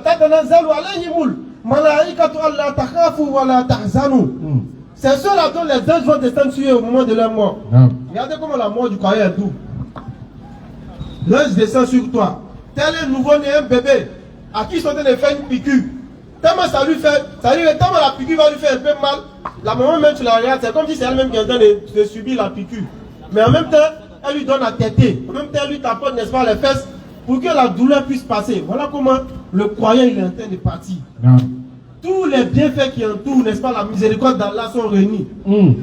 Les anges viennent lui dire, la takafu, la tahzanu. Et puis ils annoncent quoi? Reçois plutôt la bonne nouvelle du paradis qui t'avait été promis. Donc c'est ça, ça veut dire une fatalité pour le croyant. Non. Toute personne qui meurt sur la ilaha illallah, quand il est en train de partir, nous on ne peut pas voir. Mais en réalité c'est comme ça il est en train de partir. Il quitte ici dans ce monde fatidique et fatigant, dans ce monde d'hypocrite, dans ce monde de méfaits et de méchanceté, pour aller dans les bonnes grâces de son Seigneur. Donc quand quelqu'un il décède sur la voie de l'islam, en réalité il n'est pas mal parti. Quel que soit son âge, dès qu'il est parti sur la voie de l'islam, on doit dire Alhamdulillah. Parce que ce départ, nous allons tous le faire. On va tous prendre ce départ-là. On va tous emprunter ce chemin-là pour aller vers la mort. Ce à quoi nous devons maintenant nous atteler, chers frères et sœurs, c'est de partir sur la voie de l'islam. C'est de quitter dans les croyances de il est chemin, vérité et vie. Quand Jésus a le chemin, la vérité et la vie, petite parenthèse à nos cousins d'à côté. Je disais à un frère, mais chemin, vérité et vie, ça c'est tous les prophètes qui sont apparus. Parce qu'un chemin, il est fait pour être suivi. Voilà comment les prophètes sont semés. In kuntum tuhibbuna Allah fattabi'uni. Le fait d'aller sur la salam, il est chemin. Si vous aimez Allah, suivez-le. C'est ça qu'on appelle chemin. Allah, il est la vérité. Et cette vérité-là, elle est transmise à ses prophètes. Et même dans la Bible, c'est écrit aussi dans Jean 6, verset 68. Lorsque Pierre il parle à Jésus, il dit, Maître, à qui irons-nous? Tu as les paroles de la vie éternelle. Lorsque Jésus-Christ est en train de prêcher, la femme là, elle est tellement contente de dire, ah, Dieu est éloquent. Hein. Elle dit, heureux les seins qui t'ont porté, heureux les mamelles qui t'ont allaité. Allaité Dieu. Ah, c'est Dieu s'est emporté. Et là, qu'est-ce qui se passe? Jésus va riposter en disant, et ça c'est sur ça que je vais terminer, on dit à des questions. Heureux plutôt celui qui écoute la parole de Dieu et la garde. Ce qui veut dire tout simplement, heureux plutôt celui qui aura entendu le rappel que nous avons dit. Il n'a pas regardé celui qui est en train de faire le rappel. Il a plutôt écouté. De là où les paroles qui sont en train de dire là proviennent. C'est-à-dire dans le Coran et dans la sunna de Nabi alayhi salatu wa salam. Il a dit c'est qu'il doit suivre ces paroles-là. Et garder ces paroles-là, c'est n'est-ce pas se conformer à ces paroles. J'étais un adepte des jeux de hasard ou des faux mouvements. J'ai entendu, même si je ne peux pas immédiatement arrêter, ça c'est l'idéal immédiatement, je prends l'intention de pouvoir quitter dans ça. Je demande à Allah, n'est-ce pas, de m'y aider. Et je fais tous les efforts qui vont avec pour pouvoir quitter dans mon mauvais bien pour aller, n'est-ce pas, vers de bons auspices. Donc quand on donne la compréhension, on va mettre une pause. La reconnaissance, Inch'Allah, c'est toujours, on va en parler. On va aller avec les questionnements. Après, on va terminer, Inch'Allah. Assalamu alaikum wa rahmatullahi wa barakatuh, les ustaz. Alaykoum salam, chef. Alhamdulillah, ce sont que des questions anonymes. Ouais. Il y a un frère qui pose la question, il dit il est malade et il va à l'hôpital et les docteurs n'ont pas eu de remède. Donc, est-ce que ils ont eu les remèdes qu'ils ont eu, c'est quelque chose d'interdit en l'islam? Est-ce qu'il peut utiliser ça, tel qu'il est bière ou bien la viande du porc ou tout ça? Bon, bien les choses comme ça. Ah, bien ne pas que soigner quelqu'un. Bon, lui là, il a envie de boire Koutougou. Il va venir dire non, il y a un remède là, on met dans Koutougou, et puis on prend. Lam yaj'al Allahu shifa'akum fima harrama alaykum. Ça, c'est la règle de base. Et c'est un hadith de Nabi alayhi salatu wa salam. Allah, il n'a pas mis votre guérison dans ce qui vous a rendu haram. Ça, il faut que les musulmans se l'inculquent, que se l'incorporent dans la tête, dans le cerveau. Allah, il n'a pas mis ta guérison dans ce qui t'a rendu haram. Crois pas en Allah ou bien? On dit c'est Koutougou qui soigne l'homme. Voilà un médicament, hein, mais c'est un Koutougou, on boit ça. Quand on nous préserve des maladies graves. Parce que la maladie, quand elle arrive à un degré, si Allah ne t'a pas aidé, si tu n'as pas le iman, tu peux tomber effectivement dans les faux trucs. Non. Donc Allah nous en préserve. Et quand on donne la foi nécessaire, sachant que là, ça aussi c'est une règle de base en islam. Wallah, ici Allah il t'a soumis à une épreuve. C'est que cette épreuve-là, toi tu peux la supporter. Non. Seulement c'est le manque d'iman qui nous met dans les trucs. Sinon la règle de base, c'est le hadith qu'il a cité tout à l'heure. Lam yaj'alillahu shifa. Il y a plusieurs riwayats. Mais ça c'est un riwayat qui dit Lam yaj'alillahu shifa'akum fima harama alaykum. Allah il n'a pas mis votre guérison dans ce qui vous a rendu haram. Non. Pipi qui soigne. Mais c'est à côté. Pipi c'est toxique. Non. Comment pipi va te soigner? Surtout on dit premier pipi hein. Tous les toxines là sont réunis dedans. Non. On dit il faut prendre ça dans 20 matin. Type, hey! Subhanallah. Ça c'est chez nous ici en Afrique on voit ça. Sinon c'est les blancs mais il n'y a pas ça. Quittez dans ça. Allah il dit que c'est haram. Tout ce qui sont en l'homme là, c'est destiné à aller dans la terre. Non. Tu coupes tes ongles, tes cheveux, il faut enterrer. C'est la règle de base. Quand une personne malheureusement a un accident, il perd un membre, on enterre. C'est comme ça, il y a une année, le tawhid de tout le monde, de la quasi, bon, il n'y a pas dit quasi totalité, de la majorité des membres de notre communauté a été remis en cause. Tant de coronavirus, tout pas ici. Cheveux dans le Coran. Cheveux dans le Coran. Les gens ont mis cheveux dans le baril, ils ont mis l'eau dedans, ils ont partagé aux gens. Wallahi. Tawhid là, c'est pas du jeu. Hein. Laissez les gens parler de Tawhid. Si ça vous plaît pas, là, quittez Internet. Mais ne faites pas parler de ça. Parce que si vous avez le Tawhid, alhamdoulilah, laissez, ils vont enseigner Tawhid aux gens. Hein. Les gens n'ont pas Tawhid, hein, les gars. Ah. Ils n'ont pas. Ils ne connaissent pas et puis ils ne pratiquent pas. Donc laissez les gens faire rappel de Tawhid pour enseigner Tawhid aux gens. Non. Mais si tu penses que tu sais, c'est bien pour toi. Mais les cheveux d'un Coran, on dit ça soigne. Les gens ont pris ici, ils ont mis dans des barriques, d'autres ont mis dans le pouvoir.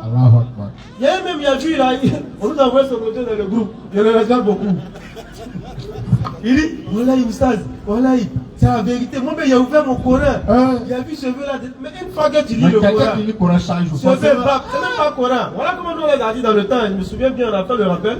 On dit, prenez n'importe quel livre que vous avez l'habitude de lire, ouvrez. Si vous n'avez pas trouvé cheveux dedans, dites que nous on est les mécréants. Les gens ont ouvert les livres, ils ont trouvé cheveux, tout nous a appelé pour dire, ah vraiment, on a ouvert un livre, c'est même pas un livre de religion, il y a cheveux dedans. Les cheveux là, vous savez pas que ça tombe. Ça encore, c'est une miséricorde d'Allah. Les cheveux, ça s'arrache. Ça tombe à chaque fois. D'après les daïs, il n'y a pas d'usine. Mes cheveux là, on produit seulement. Alors il fait pousser seulement. Ça tombe à chaque fois, ça s'arrache, ça se casse.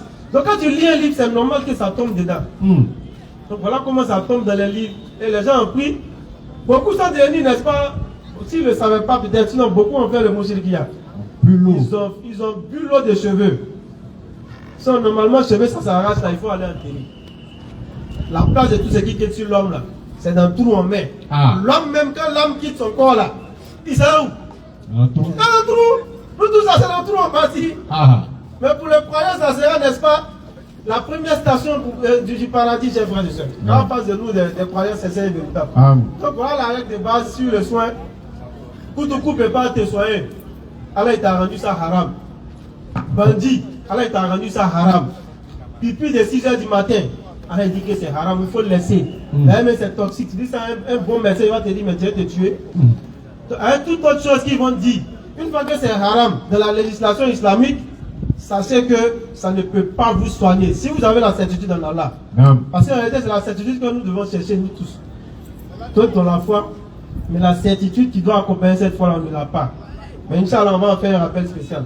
Tu as ajouté quelque chose? Non, juste que le gars continue à chercher, il va tomber ici, c'est qu'il y a Allah là, Inch'Allah. Inch'Allah, quand lui accorde la guérison. Maintenant, si médicalement parlant, ils n'ont pas trouvé de solution, il y a aussi la Ruqya de Shari, la Ruqya légiférée.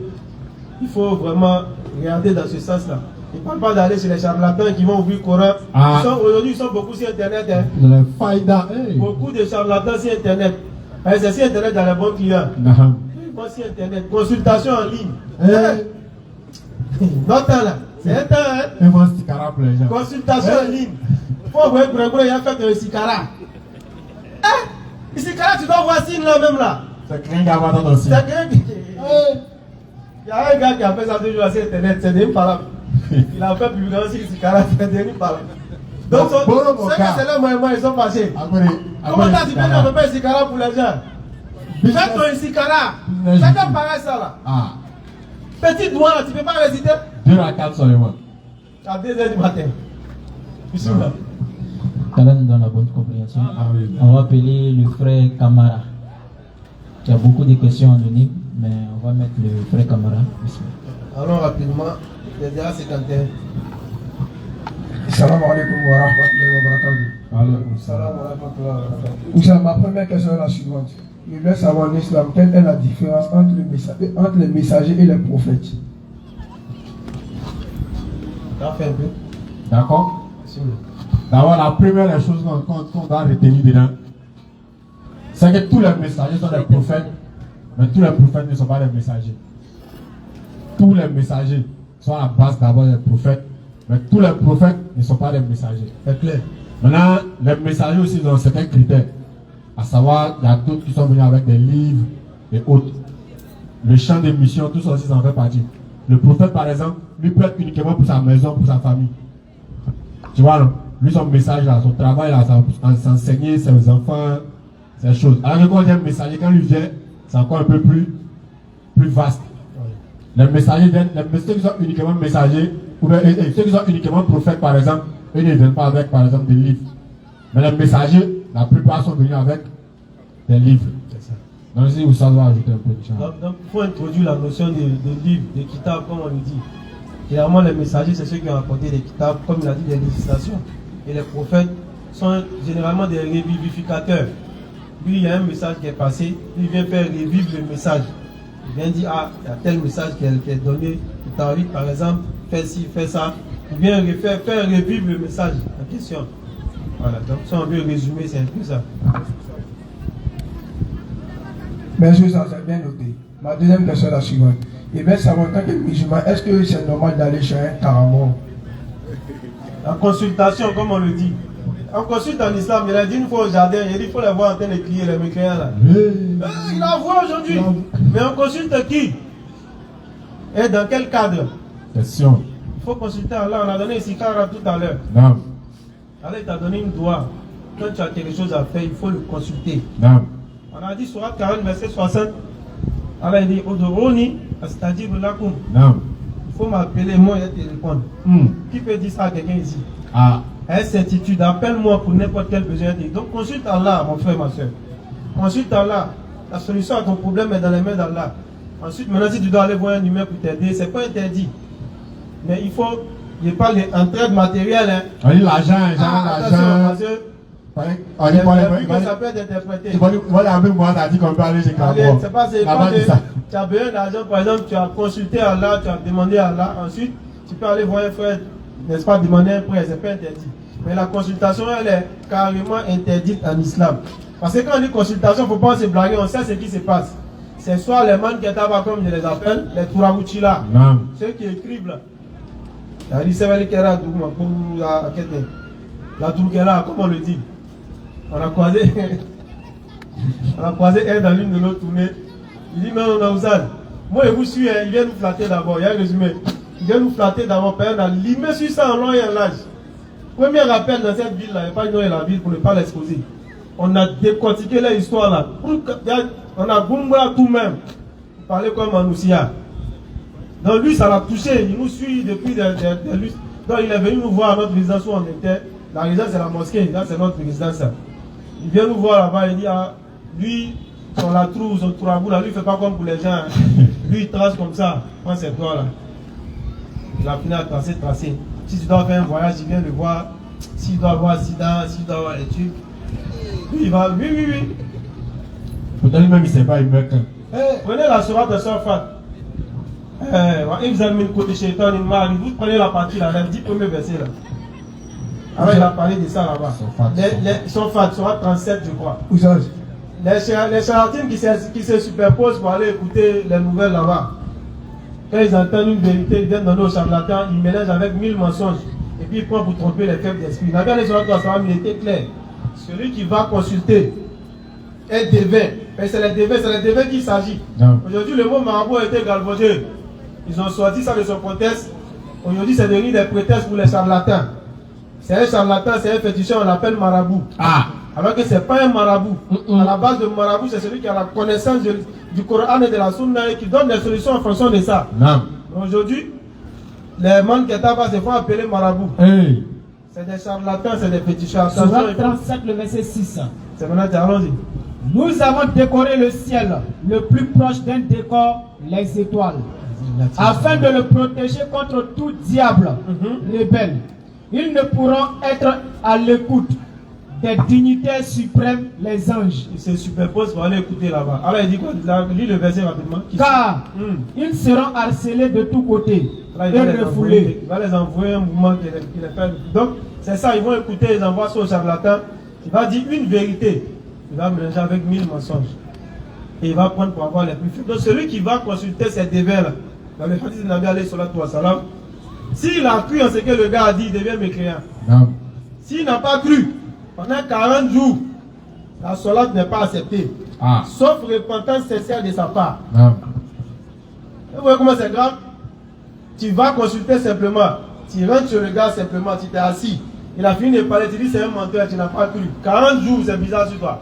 Sauf repentance sincère. C'est-à-dire que toi, tu es sorti, tu dis bon, il ne croit pas en ce qu'il a dit. Et puis 40 jours, ta prière est bizarre. Si tu as cru en ce qu'il a dit, là, tu deviens mécréant. Tu dois redevenir musulman si tu prends conscience. Donc c'est très grave. Aujourd'hui, nos mamans sont vraiment attirés par ce genre de personnes-là.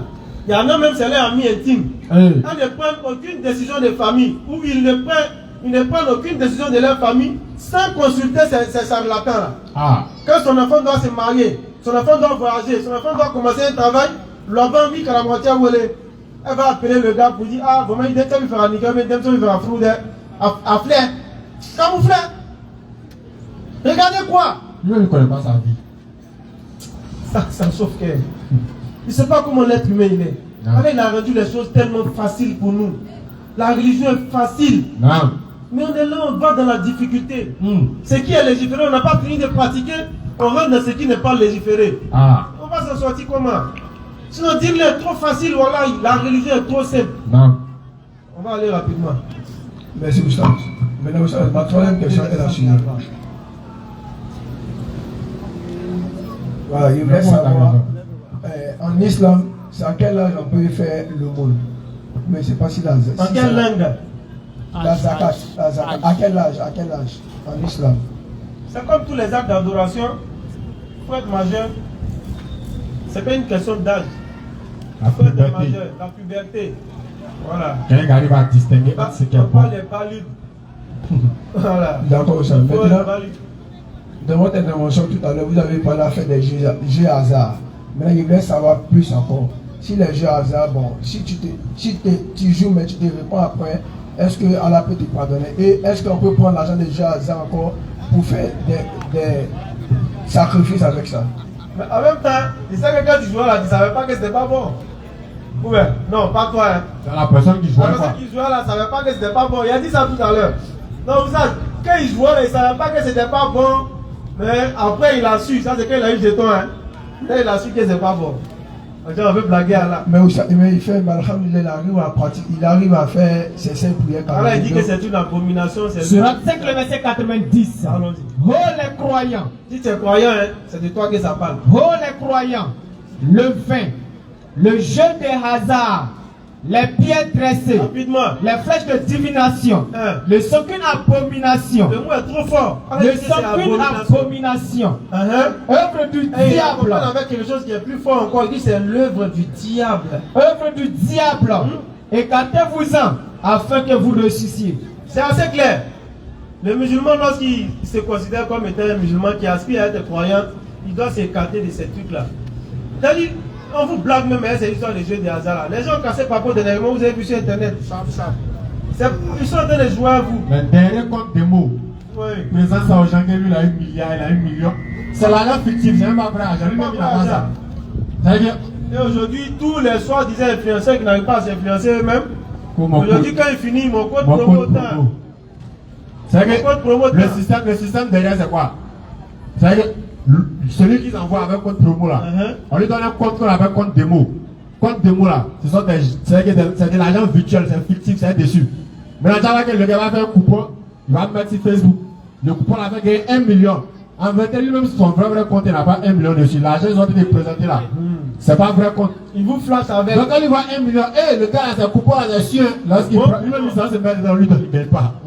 Maintenant, il est déjà accro à la chose. Le gars lui donne, il ne gagne pas, mais il est dedans. C'est dit. Et regardez, à chaque fois, quand ils viennent les papiers et puis ils sont assis là, il a joué 21. S'il avait joué 22, il allait gagner. 22 va jamais sortir. 22 va pas. Le jour 22 va sortir, là, c'est le jour où tu as joué 23. Le jour 24 va sortir, c'est ce jour où tu as joué 25. Ils vont toujours faire en sorte que tu aies toujours l'espoir. Il restait un peu, un chiffre.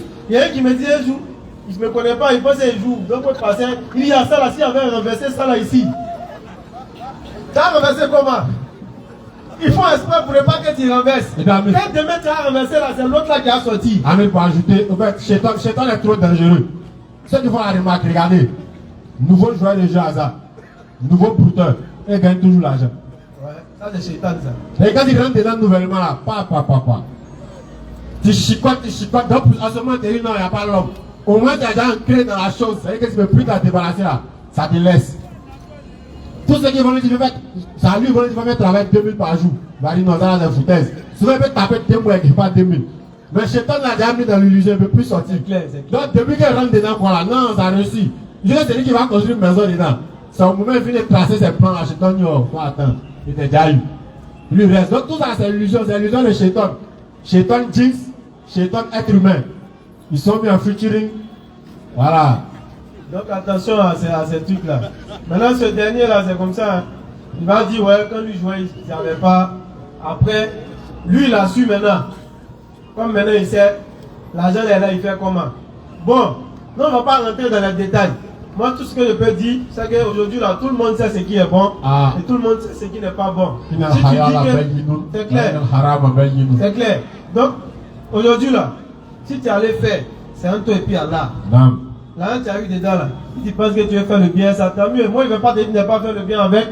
Mais je ne vais pas aussi légaliser ça. Ma bouche est trop petite pour ça. La porte de sortie ici. Je ne vais pas légaliser ça, là. C'est un toi et puis Allah. Assalamu alaikum wa rahmatullah. Il y a un frère qui pose la question. Il dit dans le Coran, il est dit que il ne faut pas marier un vieux à une petite fille. Et il dit dans le Coran, il est dit il ne faut pas marier un vieux à une petite fille, mais alors que le prophète Mohammed sallallahu alayhi wa sallam s'est marié avec une petite fille dans son histoire. Bon, déjà, le concept de petite fille, il faut qu'on le définisse. Parce que le mariage, d'abord, n'est pas défini en fonction de l'âge qu'on connaît là. Mais le mariage, c'est la puberté. Moi, je le dis toujours, il y a une collègue l'année passée. Moi, on parlait d'une fille qui a eu, excusez-moi, s'est menstruée à 12 ans. Elle dit elle-même, sa propre fille a eu ses menstrues à 9 ans. Elle n'est pas morte. Elle n'est pas musulmane aussi. On dit qu'elle est en train d'essayer de justifier quoi que ce soit. L'autre parlait de sa fille qui a eu menstruée à 12 ans. Donc moi, il me dit, tiens, 12 ans de nos jours là. Elle dit, aïe, elle-même, sa propre fille à 9 ans, elle a eu ses menstrues. Il dit, tu dis quoi? Bon, si elle a un blacoro, on va prendre ça dans le couloir, ils vont dire c'est les enfants. On les voit aussi des tables dans les couleurs en train de faire des trucs. On dit non, mais quand ils vont vouloir la marier, on va dire non, pourquoi? Mineur. Mais elle va faire chose que les grands font. Là, il n'y a pas de problème. Donc en réalité, une fois qu'elle a atteint la puberté, la femme, elle est déjà apte au mariage. Maintenant, le mariage de Aïcha, avec Nabi alayhi salatu wa salam, on le dit toujours. On a lancé un défi. On ne parle pas des musulmans même. Les musulmans restent tranquilles. Tous les mécréants, chrétiens, kémites, confondus, juifs même ne parlent même pas de ça là. Parce que chez eux, les mécréants, c'est désert. Donc ils ne mettent pas la bouche dans ça là. Par là où en piquant, ensuite je ne vais pas mettre sa bouche dedans. Donc juif même ne met pas sa bouche dedans. Mais on a lancé un défi pendant plus de 3 mois sur TikTok dans le temps. On dit, venez nous montrer dans votre croyance si le mariage tel que présenté du Nabi alayhi salatu wa salam avec Aïcha radiallahu anha, si dans votre croyance, pas c'est nous, dans votre croyance, venez nous montrer où c'est interdit. Chrétien, kémito, traditionnaliste, il n'y a pas son un qui était capable de venir nous montrer avec des sources à l'appui que c'est interdit. Ils peuvent pas. 3 mois, plus de 3 mois sur Internet. Il n'y a pas quelqu'un. On a ici chaque parce que le mariage, et puis on est là aussi, on les attend. Si quelqu'un se sent capable, mais chrétiens ici, venez de là-bas, venez nous montrer dans votre croyance. Mariage de Nabi alayhi salatu wa salam qui était dans la cinquantaine, comme on le dit, on ne va même pas démentir le hadith. Avec Aïcha radiallahu anha, venez nous montrer chez vous là où c'est interdit, pas chez nous-mêmes, chez vous. Venez nous montrer où c'est écrit dans vos livres, que ce soit juif, chrétien, athée, partout. Je suis des sorciers. Toutes les croyances confondues, même Zora. Venez nous montrer où c'est interdit dans votre croyance. Et puis on va se confronter, on voit quelque chose. Il n'y a pas. Parce que c'est les sabotages que les gens voient. Comment juger un mariage qui a eu lieu au 7e siècle, aujourd'hui au 21e siècle? C'est absurde. C'est absurde. Il y a eu des gens qui ont gouverné. C'est le groupe. Il y a eu des rois qui ont gouverné à 7 ans, 8 ans. Aujourd'hui, là, tu peux voir le président de la République 7 ans. Président de la République 7 ans, vous pouvez voir ça. Mais il y a eu des rois qui ont gouverné à 7 ans. Beaucoup là-bas. Donc ne prenez pas les époques pour venir, les réalités d'une époque pour venir les transposer dans d'autres époques. C'est faire preuve d'une malhonnêteté intellectuelle et spirituelle. Mais nous, on est là pour, n'est-ce pas, comme la police, la brigade anti-mensonge est malhonnête intellectuelle et spirituelle. Tu viens nous confronter, tu vas voir que tu ne connais rien. En toute humilité. Allons-y rapidement, on ne va pas attendre le groupe. On a moins de 5 minutes pour terminer. On m'attend un peu. Est-ce que les musulmans doivent fêter décembre? Bon, bismillah. Non, on a trop parlé de ça. Il va faire un peu. On a commencé, on n'est pas rentré, on a juste touché. Voilà ça, alhamdoulilah, la soeur, elle n'était même pas là qu'on parlait de ça. Elle est revenue avec la question. Est-ce qu'un musulman fête 24 décembre? Est-ce qu'un musulman fête 25 décembre? Est-ce qu'un musulman fête 31 décembre? Est-ce qu'un musulman fête 1er janvier? La réponse est catégorique. C'est non. Non, un grand N. Première des choses, 24 décembre, en fait quoi? On dit que c'est le réveillon de la naissance de Jésus-Christ. C'est qu'on veille de minuit jusqu'au 25. On est en train de fêter qui? La naissance de Jésus-Christ. Quel Jésus-Christ? Fils de Dieu. Selon eux. Quel Jésus-Christ? Dieu qui a été fait homme, venu sur la terre. Selon eux. Là-bas, il y a un problème. On dit, on a commencé à compter les jours à partir de la naissance de Jésus-Christ. C'est que la naissance de Jésus-Christ, c'est le premier jour de l'an. Alors que le premier jour du calendrier, c'est le 1er janvier, c'est pas le 25 décembre. Il y a tellement de preuves. C'est la naissance de Jésus-Christ qu'on est en train de fêter. En vérité, c'est fête à aucune source chrétienne, mais à la base, c'était des fêtes païennes. En ça, crochet, 31 décembre, Saint-Sylvestre. Là-bas, mais la fête même porte le nom de l'auteur. Saint-Sylvestre. Qui était Saint-Sylvestre? C'était un pape de l'église catholique. Depuis que Sylvestre est saint même. Et puis, qu'est-ce qu'il a rendu saint? Ce Sylvestre-là, ce sont des grands acteurs pour ceux qui ont lutté pour que Jésus-Christ soit reconnu comme Dieu ou le Fils de Dieu. Ce Sylvestre-là, il est moins 31 décembre. Alhamdulillah, micro est venu. Donc, on parlait de 24, 25, 31 et 1er janvier. On dit musulmans ne font pas tout ça là. On a dit 31 décembre. Le fait même porte le nom de l'auteur. Sylvestre. Qui était Sylvestre? Et puis il a fait quoi pour devenir saint? On dit Saint Sylvestre. Ce Saint Sylvestre là, on dit qu'il faisait partie de ceux qui ont lutté pour que la divinité de Jésus-Christ soit acceptée. Ce Saint Sylvestre là, il est moins le 31 décembre, c'est lui qui est en train de célébrer. Mais vous pouvez croire aux gens qu'on est en train de fêter la fin de l'année. C'est dans quel texte islamique il a écrit que quand l'année finie, on va fêter. Vraiment, et puis vous voyez qu'il y a certains. Bon, il n'y a pas envie de pas dire le mot imam, parce que ça va dévaloriser le titre. Il y a certaines personnes qui s'arrêtent sur Mimba pour dire ça, hein, comme c'est fin d'année.